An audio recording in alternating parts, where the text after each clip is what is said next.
Hello, everybody. Hi. Thank you so much for joining. I apologize. YouTube did not want to read my fancy schmancy microphone, and you do not want to hear my laptop microphone. So I had to kind of switch around some browsers and all of that. Fun! But we're here, and it's working. And I'm going to go get Celli Bay. And we're going to play some Bach. Yay! Back time.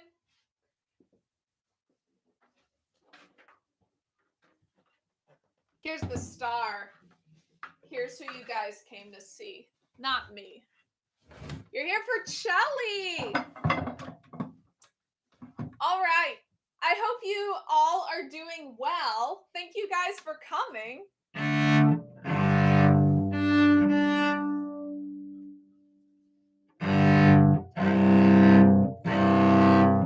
Okay. So I am going to be working on Bach's Sixth Suite today. And please ask any questions. About Bach would be great, but they don't have to be about Bach. They can be about anything with cello playing in general. And I would love to answer your questions and demonstrate some things. This is kind of like our monthly doll hang. So I am going to start with the prelude, of course. It's iconic. And I'm going to work on some tuning, which with Bach is particularly important. It's important in all music, but Bach intonation is crucial because his music is so dependent on the harmony, and it's the core of his music is the harmony, what key we're in. And if your intonation is a little wiggly, it's not going to have as much resonance. Your instrument isn't going to be as happy. Celli's not going to vibrate very loudly. So tuning is so important. His Sixth Suite is in D major. So being aware of that is super important too. D major, the fifth, A, you're going to want it to be a little higher because it's the fifth. F sharps maybe a little lower because it's the third. These kinds of rules you can get away with because it's a solo suite.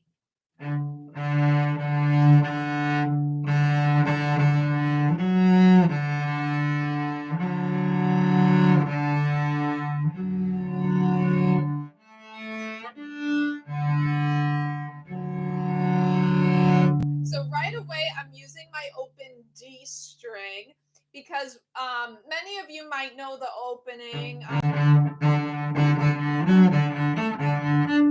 That opening, and it's a line.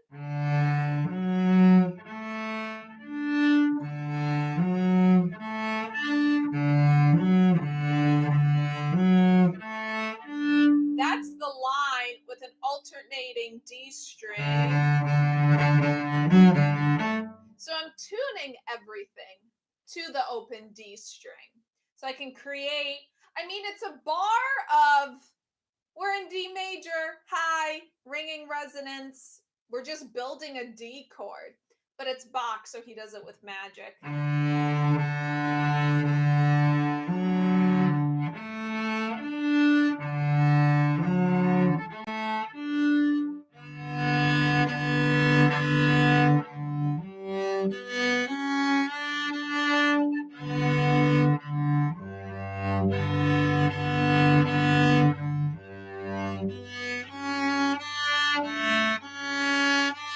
That C sharp's the leading tone. And for those of you popping in, we're just tuning the prelude of the Bach Cello Suite. Tuning it. As more people join us, I'll get into some more technical stuff. You can never spend enough time tuning. Never.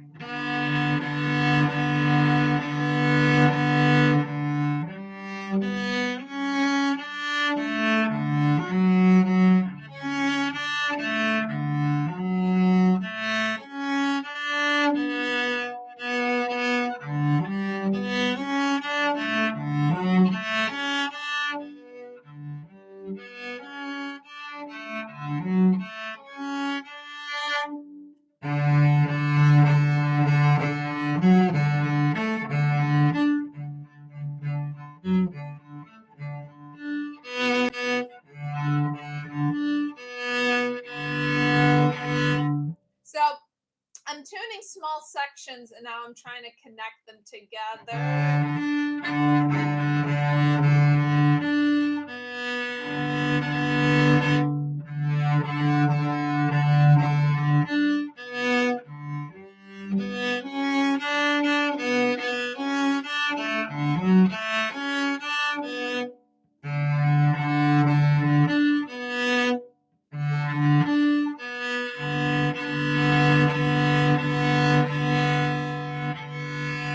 So my B is a little sharp.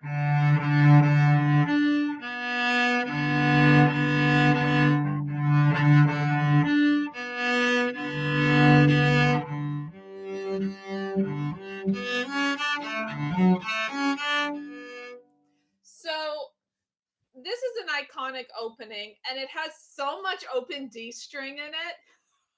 It has so much open D because that's our home key. But Bach is helping you tune this. I mean, you could think of it as him saying, excuse me, there is so much open D here. If you are not with that D string, whenever I know confidently that we're in the key of D, he has the D string vibrating everywhere. I smear the D, I sustain it longer, just in practicing to help tune the surrounding notes. In performance, obviously, you have to adhere to the rhythm.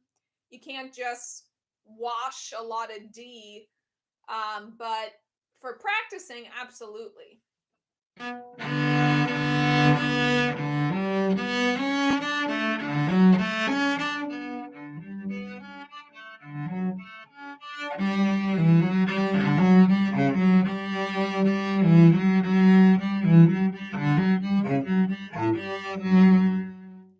Hi, those of you joining us. We're working on Bach Sixth Suite Prelude, and I'm coming to the next small section where the music starts to move.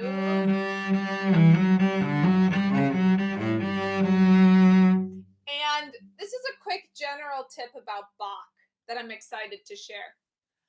Bach, in his lifetime, was super famous for his chorales. That's what really got him noticed when he was alive. The cello suites came later. The violin sonatas and partitas came later. But when he was alive, it was all about his chorales. And that's how he writes here. He's writing so many voices in here for one instrument. And it took me a long time to see this, a long time. So I really want to give you guys some tips on how to find the different voices that are inside the Bach cello suite, because that's really going to make your performance of it sophisticated. And it's so much of what my teacher and I talk about. So I'll give you guys an example. We have this passage.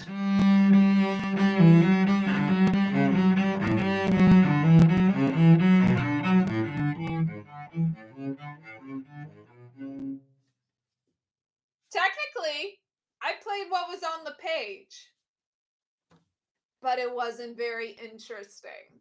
I'm going to play it for you guys one more time.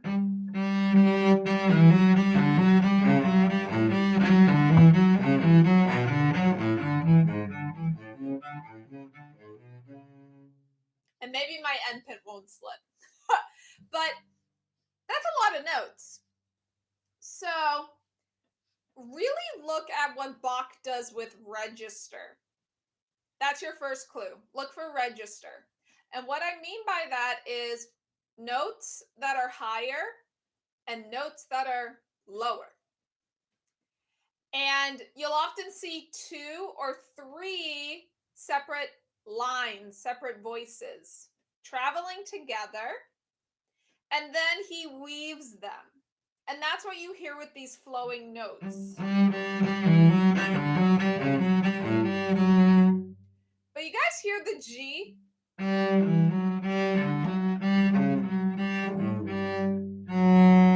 Oh man!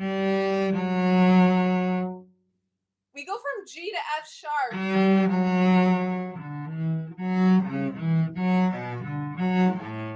So many we have sharps. E.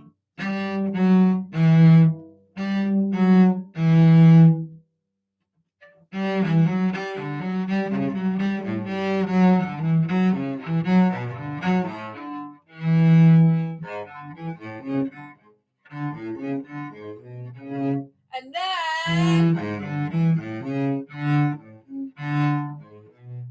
so we have ba da da da da. We have a descending scale.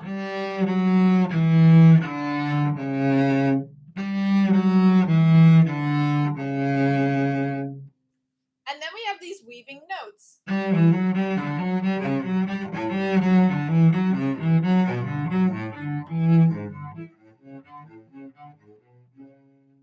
So what I'm doing is I'm adding a little bit of a legato tenuto length, however you want to call it, a little extra length to that note in the scale. Ba da da da da. And that makes you hear it a little more. So since this is a prelude too, you can kind of push and pull with the tempo and do things like that. But then what about the lower notes, right?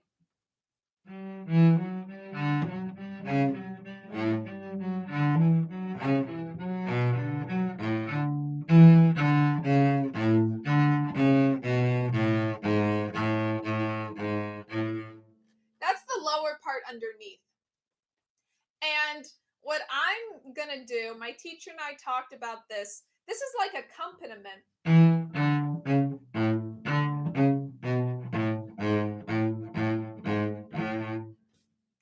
I'm going to play those shorter with my bow.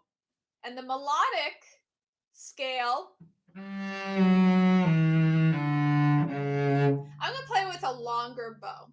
So I have a singing part and a choop, chuck, chuck, chuck accompaniment part. And it's very subtle. But these are the things that make the big difference because so many cellists in the world can play Bach 6. So many cellists in the world can play Bach 6. I'm not saying I'm the best at Bach 6. I ain't. I know. But if you put in these small details, it will make your performance stand out. That's my point. There's so many of these I can't even find yet, which is why I'm practicing and looking through. But these are what are going to make the difference for you guys, for those of you studying Bach. And I'm going to get back to my passage before I go on a tangent about how much I love Bach, because it's really easy to do. So...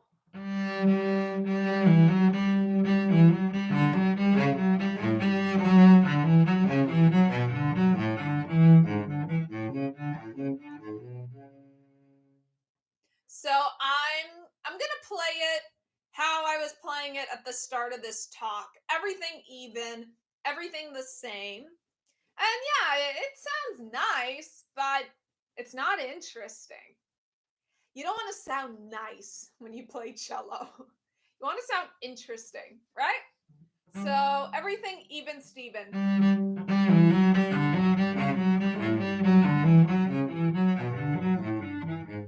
Oops.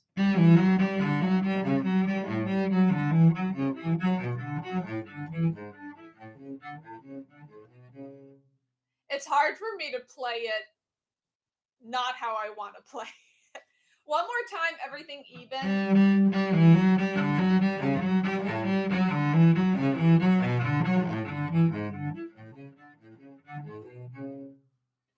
Okay? And now I'm going to bring out the sustained higher note, and I'm going to play the bass part a little shorter with my bow. And another kind of secret to finding voices in Bach, usually they're on different strings. So I'm on the D string, and then I'm popping down to the G string for those lower notes. So often Bach separates the voices and it falls on two different strings, a higher string and a lower string. That's kind of a quick way you guys can pick out the voices in Bach. But it's not like a constant universal rule. So oh my gosh, there's so many sirens out there. I'm sorry. They're coming for me because they heard how I was improperly playing Bach. They're coming to take me away. I better play it correctly for you guys.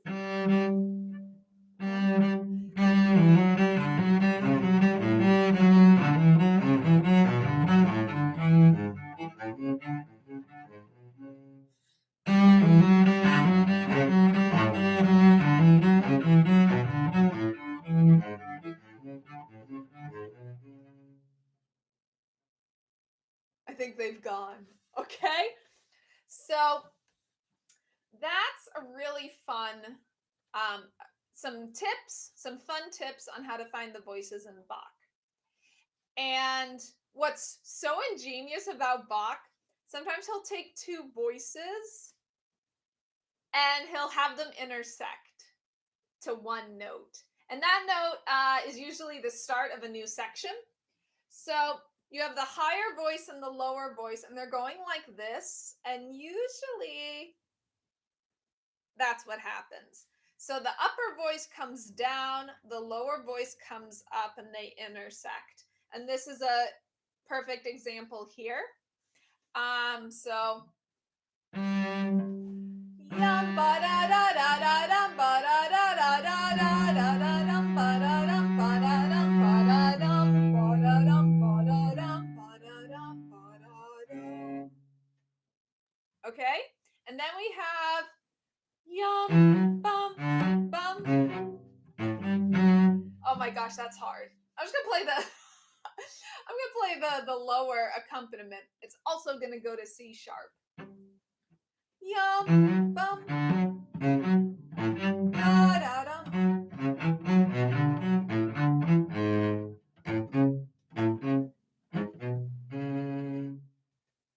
Okay, I'm not the best at singing and playing at the same time, but they both come together on C sharp, and we get.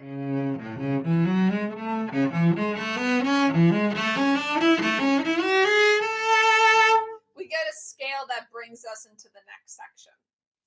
Okay, this idea of voices in Bach is so important. I can't say it enough. And I'm gonna find. I'm just gonna keep playing a little bit because there's also a really fun section coming up that makes this part famously difficult. So I'm play a little bit more. Also, thank you to Susan and Grarin Ritter for your comments. It's so nice to see you guys here on our monthly live streams. I love it when you dolls come and we all hang out together. Please put questions in the chat if you want me to explain anything more. And this is your time for free demos. Don't know if you thought of it that way. Guys, I'm a teacher. I usually charge for lessons, but this is your time to get free demos.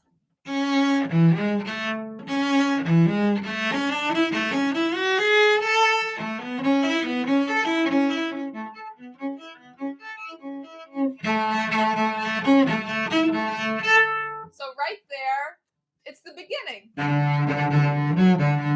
But in A, so we got to tune it to the open A that's in the music.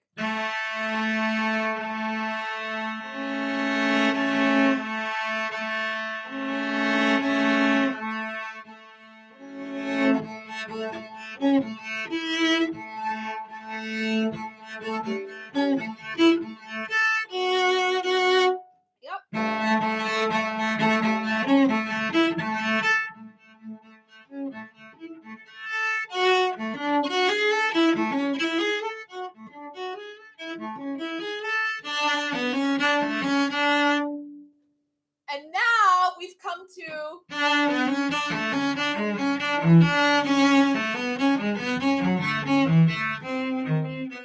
it's the same part we just spent all that time on.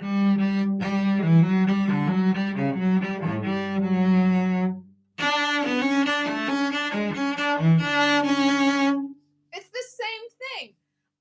So Bach is taking the section that he opened the piece with in the tonic, the home key of D, and now he's doing it in A, which is 5 or the dominant. And Graham Ritter is following along. He has it in his flute A2 book. I love it. I love it. Yeah, Bach suites are played on so many instruments, actually. So I'm gonna start where it goes into A, and it's a repeat of the beginning.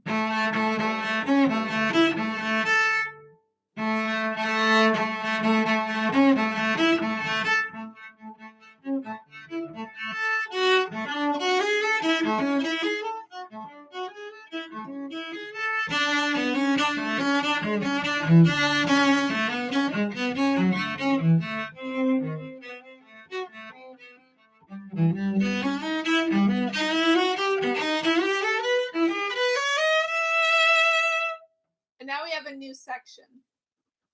Ooh, Samantha, what is your favorite movement from the Sixth Suite? I don't know. It's like asking for a favorite child. I mean, I feel like it's the Saraband. It's so beautiful. All of his Sarabands are beautiful. But I really I think the Saraband in this one is so profound. The harmonies, it is pretty challenging, but it's a very emotional Saraband. I really like that one.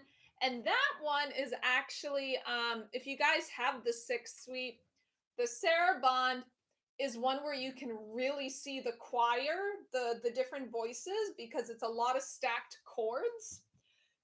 Other than that, I really like the prelude, actually. I really like the prelude. This one, my teacher was talking about this. It's one of the only preludes that has a dance rhythm in the prelude. Usually the dances, each movement in the Bach suite is a dance except for the prelude. The allemande, the courante, gavottes, minuets or bourrées, sarabande, gigue, those are all dances. But in this prelude, my teacher made a great point. It has the gigue rhythm.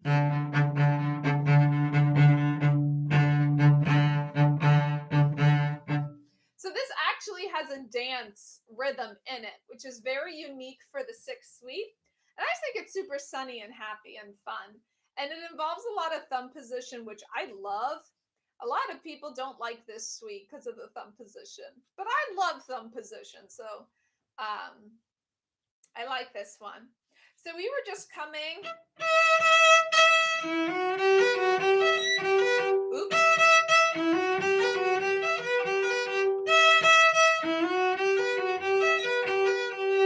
So I need to give less weight on the A string. That's what was happening. The D string, that needs more weight, but I gotta adjust. That's why I squeak.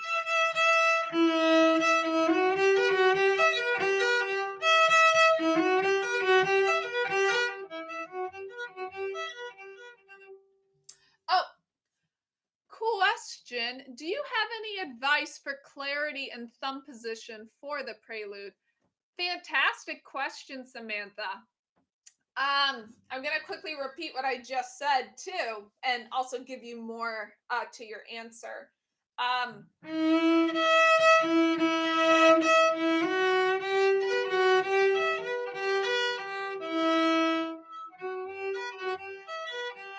So this is where I am.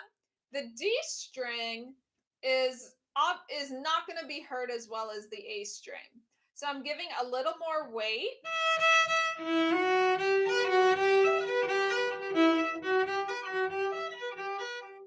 I'm giving a little more weight when I'm on the D string versus the A string. And also, if you think about the music that's on each string,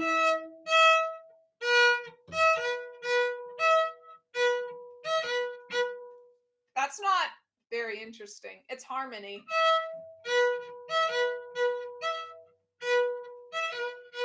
I should make a pop Bach prelude. And the D string has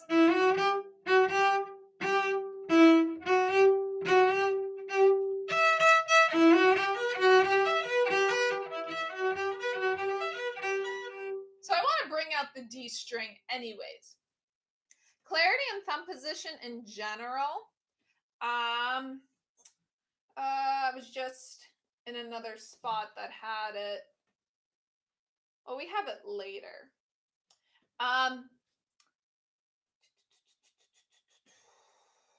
Like here, I'm jumping a little bit.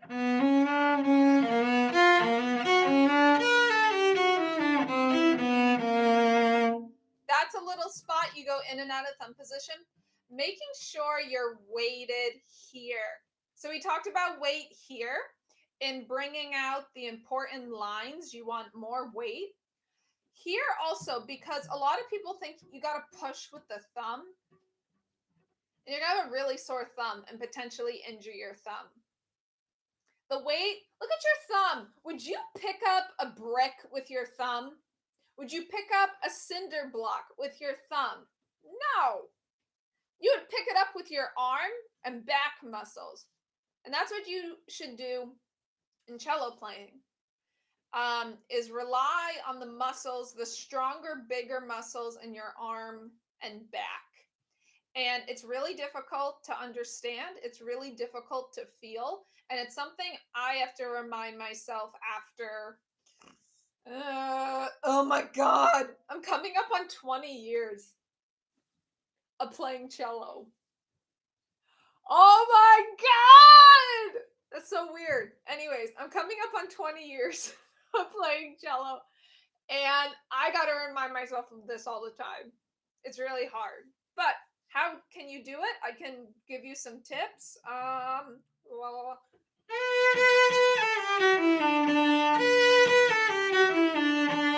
So I'm thinking my arm is parallel. If you're down here, you're cutting off your weight. So if you droop your elbow, how's your back muscles? How's that all going to get into your wrists? You're putting a kink in the flow. So I'm a little higher, and I'm thinking of sinking in from the top down. And I'm thinking of that throughout my arm, not just my thumb, not just my wrist. I'm really thinking about weight all throughout this arm. Samantha, I have a couple thumb position tip videos, but they're more catered for beginners, but I do talk about that in the video. I should make a thumb position tip video for more advanced players too. But I hope that answers your question. I want to get to my favorite part that no one likes.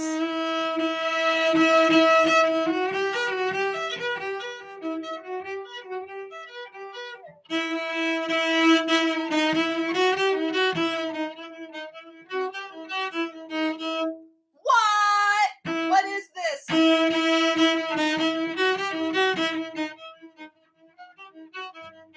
Okay, so what is this fingering and what am I doing? Guys, I learned this from 2 teachers, I believe.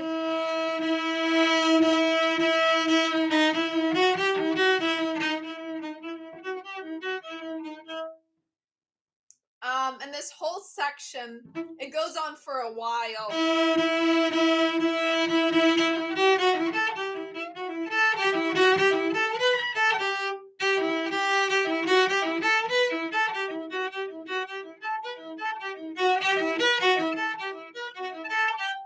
Okay, so this part is really something else because it's kind of like the beginning where we have the alternating ba-da-ba-ba-da-ba. So we have this, but it's in E minor. And I don't know if you dolls know this. The Bach suites were not originally written for a cello. What? No, they were written for an instrument equivalent of the cello in Bach's time. This is technically a modern instrument compared to Bach. And the instrument Bach wrote this for had an E string. Back then, why didn't we keep the E string? That'd be so cool. Must have been some violinist. Must have been like, they have a C string. They can't have the E string too. Get rid of it. I'm just kidding. I really, I might know like deep in the back of my brain, but I can't remember now why we no longer have an E string. But so basically this should be as easy as it would be if we had an E string, but we don't have an E string. So my teacher said he agrees and he doesn't agree. I agree with him. He thinks you need to create a stationary E string that doesn't move around. You need to create a constant sounding E, because here you have a constant sounding D. Here you have a constant sounding A. So he says when you get to the part in E minor, you need to figure out how to do that. So he has the E here, D string. I believe this is 7th position. No, 6th. 6th position. And then the melody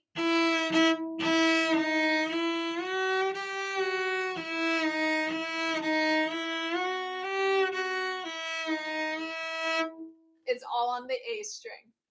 There are some fingerings where people switch. They play the E sometimes here, not always here. And my teacher says those are two different colors. They're the same pitch, but they're different colors.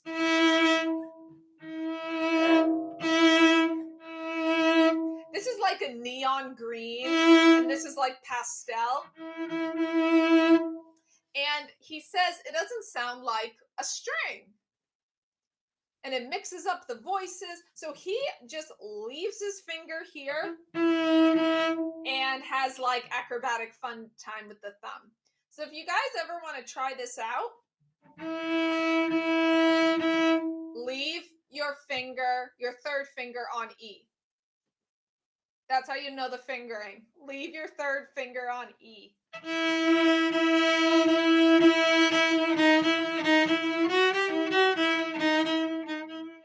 And how can you what do you have to practice? Tuning. We've always said tuning. As this is going crazy, how is this not going to slip around? We can't have our E constantly changing. So what I do to practice, I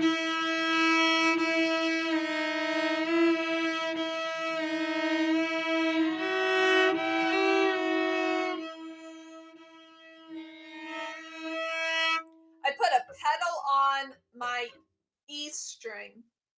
And when you go back for the D sharp, that's the tricky one. You're going to want to slide your whole hand, and you just got to expand back, and this has to stay. So not only am I listening,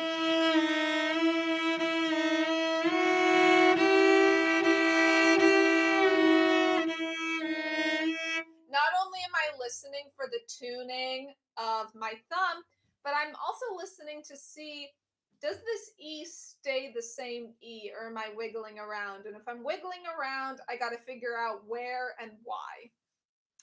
So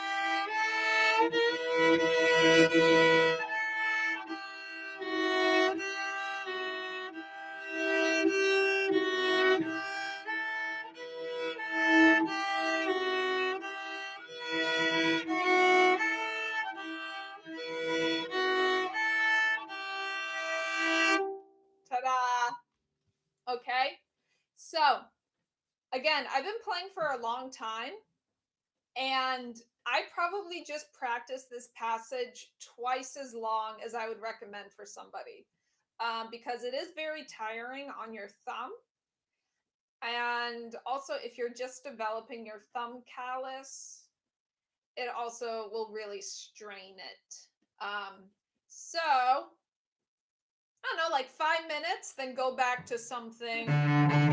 Go back to something in regular positions without the thumb, and then go back and do maybe another 5 minutes. Okay? Does anyone have any questions about that passage? It's super complicated. I mean, that's a relative statement.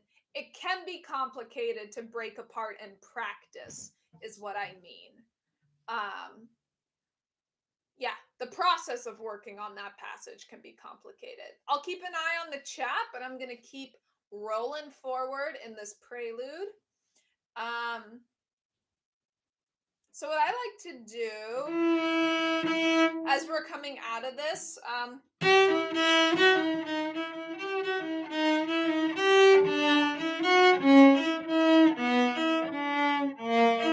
have a descending, our E string goes away.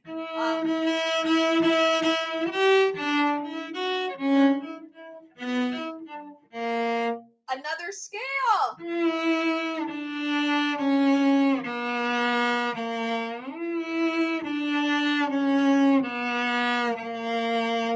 That's another thing, in addition to finding voices in Bach, look for scales. Ascending or descending scales. They're everywhere. They're everywhere. Seriously, they're everywhere. And that's also another like ding ding, that's a voice.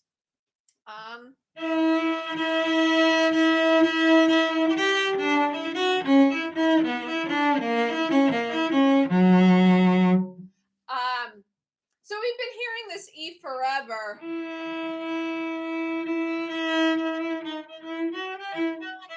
So I want to bring out when we finally leave it and we go on to a new section. So I kind of take my attention off the A string and I put more weight in the D string for that ending.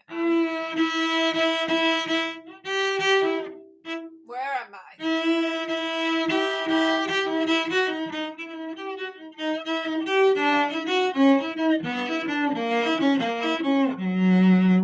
Yeah? Okay.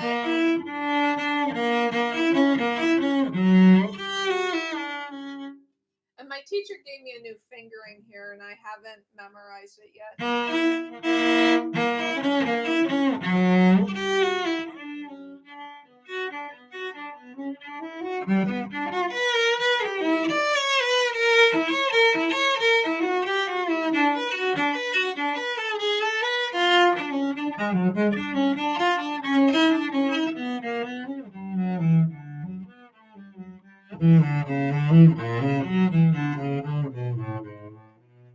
Right there, two different voices, two different strings.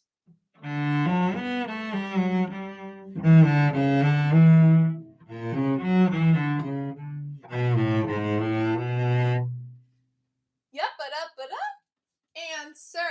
Asking a question, we have an answer.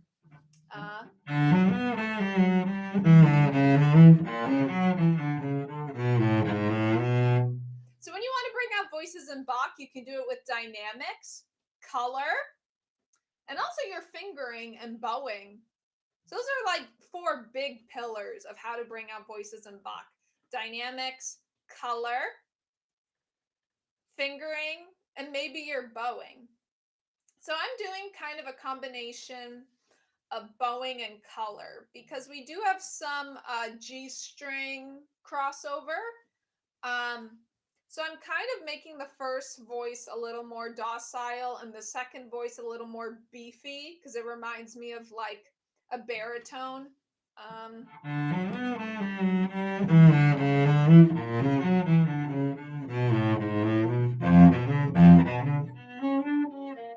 And then he widens the range.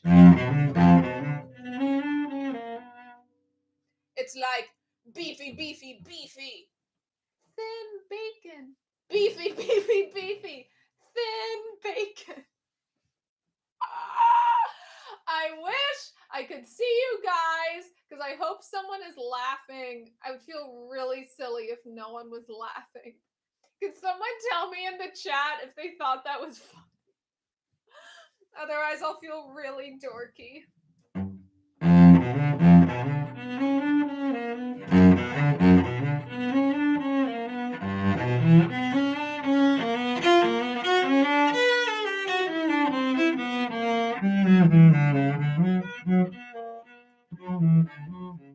Okay. So coming into a new section. Hi, Nathan. Hello back. Thank you for joining us. Cool. We have some time. I kind of want to go on to a new movement that I haven't practiced yet.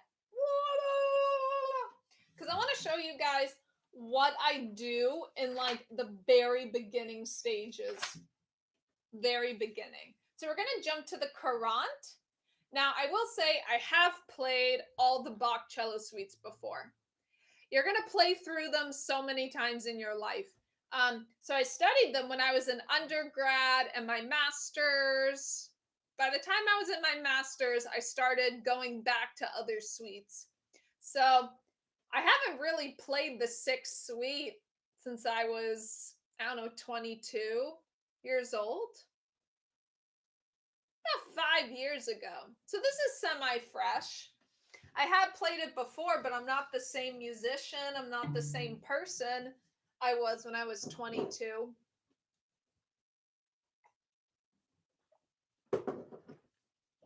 Okay. So for the courante, it's not going to be very thrilling. Courantes are thrilling, but how I'm going to practice it is not. I'm going to play it really slow, like almost half tempo. And I'm going to look, focus on tuning. Am I in D? Am I in another key? What are we going to do to tune it? That kind of stuff. Yum, open strings. Thank you, Susan. I'm glad you thought I was funny.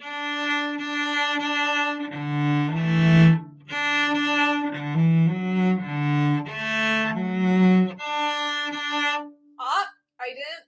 See, when you have so many notes, if you have a same, like we have D a lot. That D has to be the same as the other previous Ds.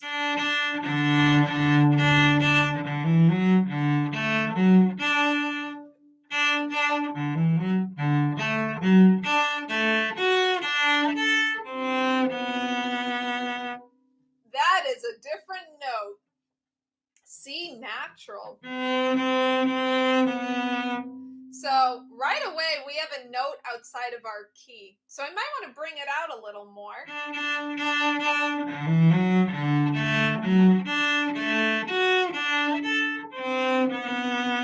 I'm also playing it on a different string. It's going to sound like everything else.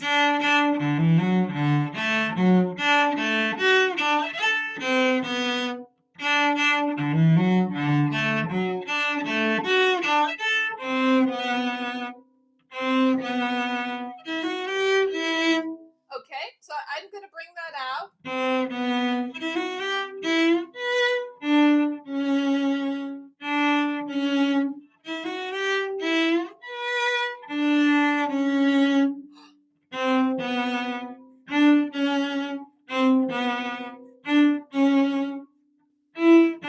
That's what I would expect.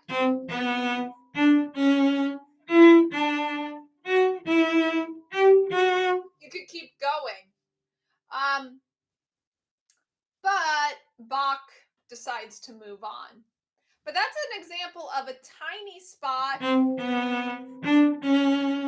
where we have we have a D string voice with an ascending line pattern. If I give you lessons, we talk about patterns all the time. Cool.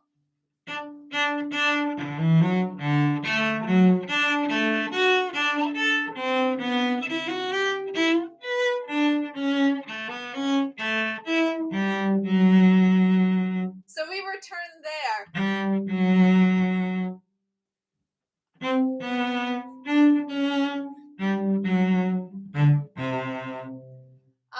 lot of descending whole steps. I'm going to try to bring it out a little bit so you guys can hear.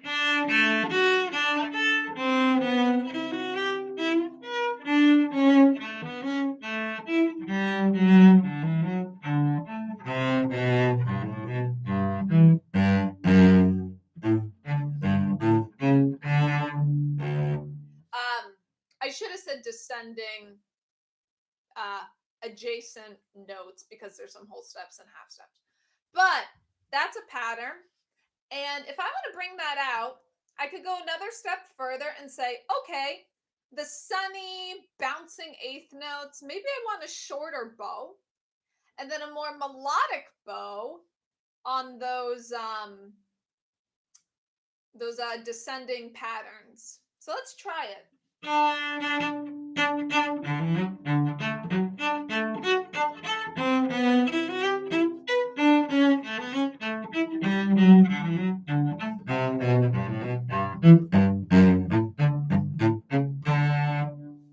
that's one way you could play that. There's countless. Oh, we got a question from Nathan. Do you have any tips for shifting downwards? Yes, I do. Downwards while in thumb position. Sure. Couple ideas. Let me see if I can find one in Bach.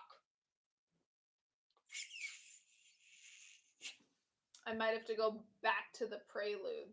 I got you, Nathan. I'm coming. I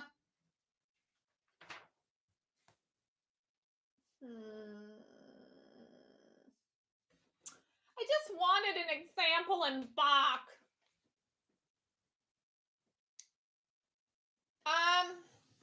This is a tiny one. It's not quite what I was looking for, but there's a spot in the prelude.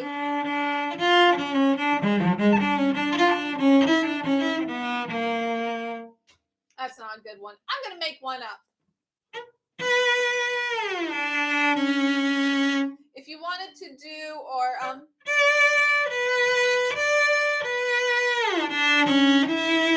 let's pretend that's it.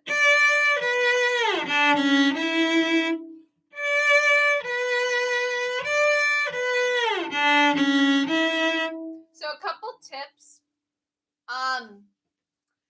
Make sure your elbow can come down a little bit and relax, but it shouldn't be a severe drop because you even saw my fingers just fell off. It's like whipping your hand back, and I don't think that's very easy to control. So I would keep a level elbow.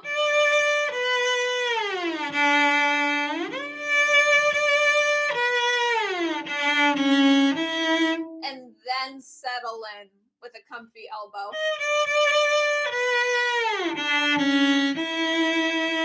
So step one, having a pretty level elbow until you're secure. Then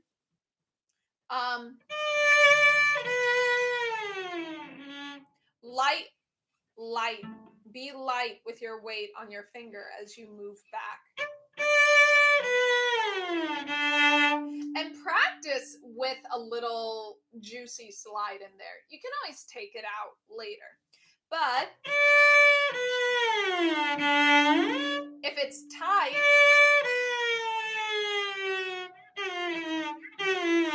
you're going to feel it and you'll hear it if you do a little gliss.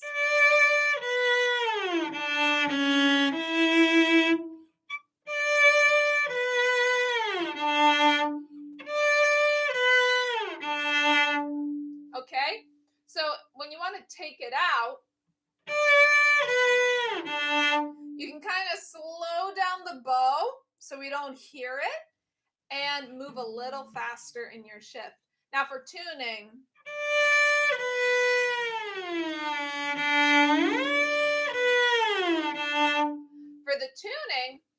you have to decide the last finger up here. What's your last finger? What finger are you going to shift on? And what finger are you going to land? 3 fingers. Start, travel, land. 1. So I'm choosing to shift on 1 and land on 2. You could shift with 2, but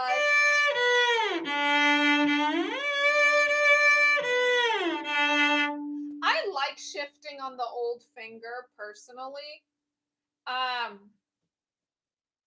Actually, I don't know if I do it all the time, but that's what I instinctively did for this. So you can practice forwards and backwards.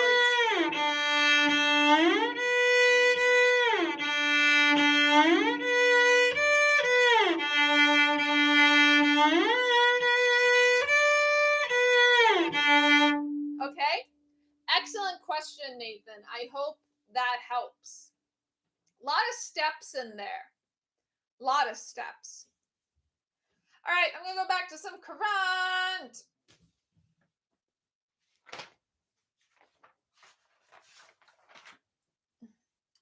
Oh, Mira? Is that it? Oh, Maria. I'm sorry if that's not correct. Do you have any tips for 10th thumb in 4th position? I've been playing for about 2 years now and I still struggle with thumb tension. Oh, thumb tension. Doesn't it suck? It really sucks. So 4th position, for those of you who might not know, is when your thumb is at the base of the neck. And your first finger lines up with thumb. And it matches your higher string. That's 4th position. So, of course, if I was sitting with you in a lesson, I could tell you exactly what your problem or some things to work on are. Unfortunately, I can only give you some general tips, but for thumb tension, your thumb, I believe our thumb squeezes when our hand doesn't feel secure. Think about it. If you've ever tripped down the stairs, if you're like me, that's a regular occurrence. If you ever trip, you reach out and grab something, right? You don't even think about it. You reach out and you grab for the railing or a nearby like piece of furniture. We reach out and grab. And I believe we get tense when we feel a similar way with the cello. So you can check and see if you feel secure when you're in 4th position or 1st position. So usually, I think squeezing can happen if your elbow's too low. If your elbow is too low, well, I'll show you. Look at what happens when I raise my elbow. My hand comes up. I'm thinking of my whole arm as a unit. I'm not doing this. I'm not doing this. It's all connected. All connected. And when my elbow's up, my hand goes from being diagonal to kind of perpendicular to the fingerboard. And when your arm is up, the weight again, you can come from above and lean and sink super comfy into the string. If you have your natural weight coming down, the thumb doesn't have to squeeze. You're having so much support from up here. Now, I will say, I've seen comments on my YouTube channel, your left arm's too high. Your left arm's too high. A lot of it is also how your body is built. I'm not telling you guys to play like this. I would never tell a student to do that. It's level. I say bring your elbow up because our tendency is to do this. So it's naturally going to feel very high for you. So I would experiment with a higher floating elbow. And also, what I had a teacher do this with me. It's not my favorite tip, but it can help you. If you feel yourself squeezing, take your hand off. Give it a gentle rotation, a little shake, then try playing again. If you feel it squeezing, take your hand away. You're conditioning your body to learn, I shouldn't grab. It's an idea. Again, it's not, I have mixed feelings about that tip, but it can help people. So you can try that. I would recommend starting with the higher elbow first. And let me see. Oh, I love this tip. Okay. This is another one. If you're, for those of you joining, in our last couple minutes, we're talking about tension in the left thumb, and some ways you can work on it. Try playing. We really, I had a teacher explain it. It's like you're hanging off a monkey bar, like in a jungle gym. It's like you're hanging. You should feel like you're hanging. You're holding on like this. I'm exaggerating, but so here in a lower position, I tend to have a lower elbow than up here. So in first position, I have a lower elbow, and tap your thumb a couple times. You can see it if you look right here. Tap, tap, tap. If you can't tap, you're squeezing. So don't play until you can do a couple secure taps, and then try playing only a little bit.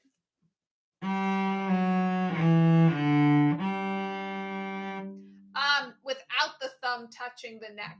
Don't have it flying around, because that's not good. Have it nearby. Tap, tap, tap, tap, tap, tap, tap. Now do two taps. Tap, tap, tap, tap, tap, tap. Yeah, tap, tap.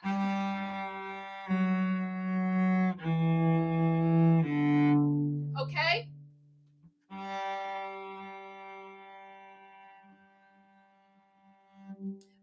So you can do a couple taps, and the tapping allows you to tell your thumb to release. That's how you can tap. So in order to tap, release, your thumb has to be released. So I hope that helps, Maria. And you can also try just like maybe twice.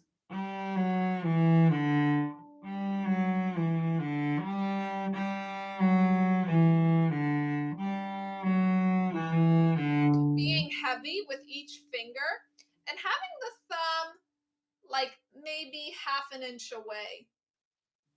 I don't encourage playing a lot without the thumb, but you need to have that feeling. It's just there as a guide. It's just there as a guide.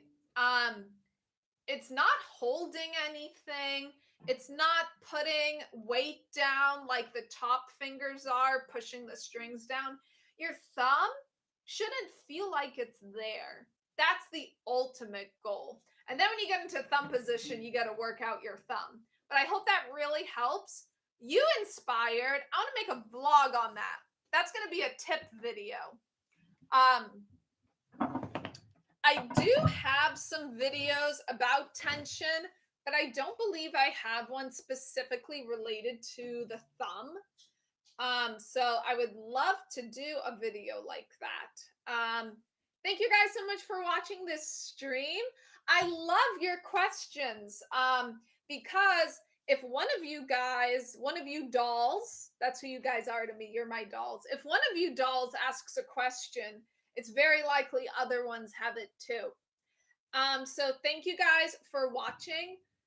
Oh, you're so welcome, Maria. You're so welcome. I'm about, as soon as I'm done here, I'm gonna go record a really exciting announcement. Wow! So you guys have to stay tuned. It's related to my recital, which is coming up. I haven't announced the date yet, but you guys are going to hear about it later this week. It's really exciting. It's my degree recital to graduate. I've been working on this all year, and I would really love to see a lot of you dolls there. And I'm going to be recording an announcement with all the information on how you guys can attend. And there's also a surprise, an exciting surprise. So a lot to look forward to. Thank you guys so much for joining Celli and I. Oh, thank you. Someone just joined. Thank you. I'm signing off, but I'm so glad you enjoyed what I was talking about so far. And this is Keisuke, I believe. Again, names aren't my strong suit. So if I ever mispronounce anything, I really do try my best. All right, my dolls, we'll see you. The next live stream is going to be at the end of April, always the last Tuesday of every month. We'll see you guys next time, and stay tuned for my shenanigans here, Instagram and Facebook. Yeah, go watch the full thing. All right, Celli says bye. I say bye. Love you guys. Have a good night. Bye.